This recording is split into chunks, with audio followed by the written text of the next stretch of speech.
Are you looking for a good point and shoot camera? Are you looking for some that is gonna work maybe as a B cam? Are you looking to get into the RX100 series? Well, today I have the RX100 Mark V, and I'm gonna talk to you today to find out, is this camera still worth near $900 in 2020? And that video is coming up next.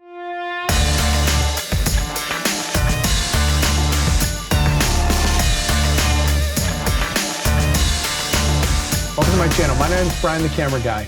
If you're new to my channel, I review Sony cameras and their lenses. If that's something that you're into, make sure you hit that subscribe button and that bell notification so you don't miss out on any of my future videos. Today, we're gonna be talking about the Sony RX100 Mark V.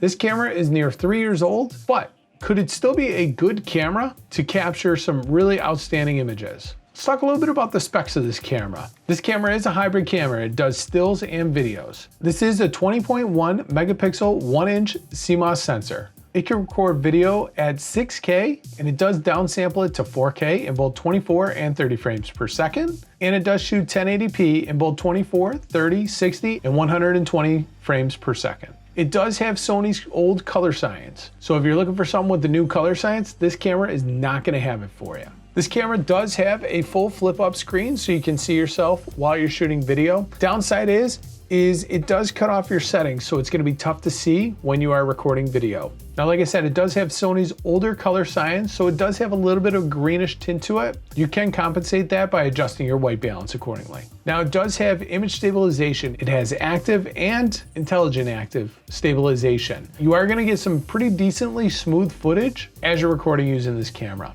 If you definitely slow it down to 120 frames or even 60 frames per second, you're gonna get some great slow motion video. Now, this camera does come with a 24 to 70 millimeter full frame equivalent lens that has a 1.8 to 2.8 aperture. So as you zoom in, the aperture does start stopping down. Now, I recently did a video about the Sony RX100 Mark VII that does have a 24 to 200 Zeiss lens, and the aperture goes from 2.8 to 4.5. So one of the complaints when this camera was essentially replaced with the Mark VI is that they took away that 24 to 70 focal length, and they took away the aperture of 1.8 to 2.8, and they replaced it with that 24 to 200, 2.8 to 4.5. Now, the downside is you get less of a blurry background. Not sure if that's something that's important to you or not, but if you are looking to get more cinematic images, of course you want that blurrier background. This Mark V also comes with a built-in ND filter, so it is going to give you 3 stops of light back. You go ahead, you turn on that ND filter, and it is going to allow you to stick in that 1.8 to about 4.0 range, where on the 7, on the newer model, you're gonna probably have to shoot outside in an aperture of 9 to 11 if you wanna keep your exposure just right. This camera does come with only S-Log2. It doesn't have the new S-Log3 or the HLG 1, 2, or 3. If you're somebody who likes to shoot in hyperlog gamma, this camera is not gonna be for you. But I will say that it does have a really good image coming out in the standard picture profile.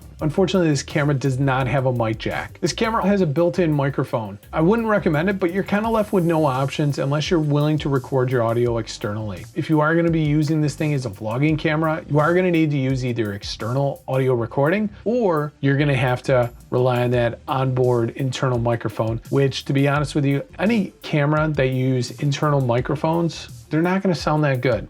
This is a test of the onboard microphone from the RX100V. Now, this camera, when shooting, does have a 29-minute record limit. Unfortunately, like the upgrade on the Mark VII, you won't be able to record unlimited video. Basically, you're gonna be limited by that 29-minute record time. It also has that 1-inch sensor, so when it comes to low light, this camera is not gonna be very good. If you're looking for something that is gonna be doing better in low light, you're gonna wanna definitely go with at least an APS-C camera, or possibly look at a full frame camera. Now, this camera is $800, and Sony recently just released the Sony ZV-1, and that camera is right around the same price, so you can actually pick that camera up a little bit cheaper. It has the same video specs, but it does have the upgraded processor along with the updated color science. They also give you H-Log 1, 2, and 3 in that camera. You get all the same slow motion, all the same resolution. Instead of having the flip up screen, it's got a flip out to the side screen. You can see the full screen. So I guess the question is what are you gonna be using this camera for? Are you gonna be using this camera more for video or for stills. With the ZV-1, they did put in the same lens that's here on the Mark V. It does have the ND filters on it. So the question is are you more of a still shooter or are you more of a video shooter? If you're a hybrid, then maybe you want to go with this camera, or maybe you'd want to go with the Mark VII. The question is which one to go with. For me, primarily, I'm a video shooter. So am I gonna drop 800 bucks on this camera? No, I probably wouldn't. I'd probably go ahead and drop the 800 bucks on the ZV-1 if I'm gonna look for a small vlogging camera. Now that does have an internal microphone system on it, but it does come with a dead cat, and listen to some of the reviews, the microphone sounds pretty good. Does this camera have a place though? Yes. Like I said, if you are looking to get great point and shoot, it's gonna have excellent image quality, especially for those still pictures. But for video, maybe with that ZV-1 coming out, this camera has finally run its course. I don't know, do me a favor, comment down below what you think. Would you advise somebody to go with the RX100 Mark V,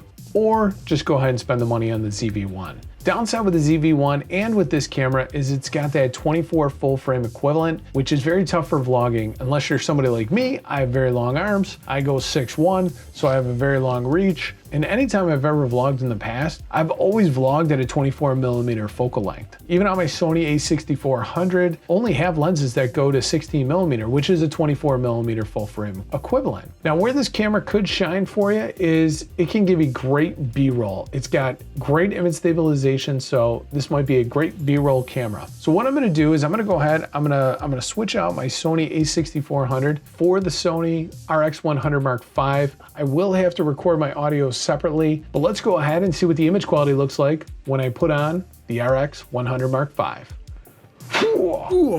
All right, we're back. I was shooting on my Sony a6400 with the Sigma 16mm lens. Now you can compare the image quality of this Sony RX100 Mark V versus the Sony a6400. I am now recording all my audio with the Rode NT USB. I am also recording audio through the internal microphone on the camera, and I'll sync these up later in post. So ultimately, how does the image quality look? Like I said, it does have a little bit of a Grinch tint. I am shooting in standard picture profile for this and auto white balance. No picture profiles, no nothing. So just everything standard auto white balance on this. So I'll go ahead and I'll try and tweak it up in post to see what kind of image quality I can get out of it. But go ahead, do me a favor, comment down below what you think of the image quality of this. Or if you're thinking, maybe I should just pick up the ZV-1 instead of the Sony RX100 Mark V.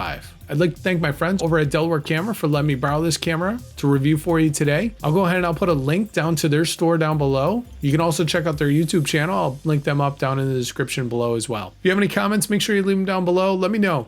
Sony RX100 Mark V or the ZV-1. If you like this video, I'm sure you're gonna like the video on the screen right now about another camera in the Sony ecosystem. Go ahead and click on that video and I'll see you on that video next. Before you go, make sure you like, subscribe, and ring the bell. Brian, out.